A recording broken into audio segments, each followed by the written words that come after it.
Chapitre 6, faisons un peu de théorie. Numéro 6, le tempo.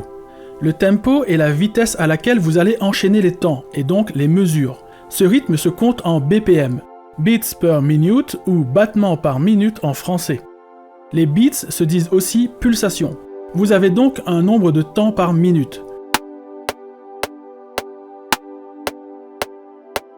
Plus ce nombre sera élevé, plus il y aura de temps dans une minute, donc la musique sera jouée rapidement. Au contraire, plus ce nombre sera faible, moins il y aura de temps dans une minute et plus la musique sera jouée lentement.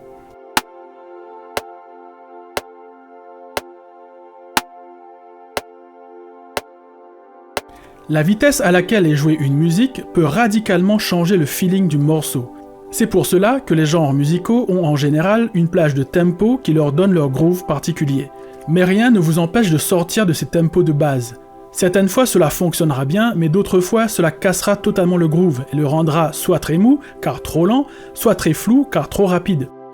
Par exemple, prenons une batterie de reggae qui se situe souvent entre 80 et 90 BPM,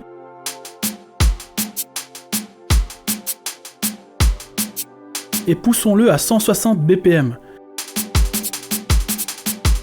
Tout de suite, le rythme devient un peu fouillis parce qu'il y a trop de coups dans tous les sens. Prenons maintenant un rythme d'électro-dance qui se situe souvent entre 120 et 140 BPM et ralentissons-le à 60 BPM. Tout de suite, la batterie a l'air vide et très molle car justement il manque des coups.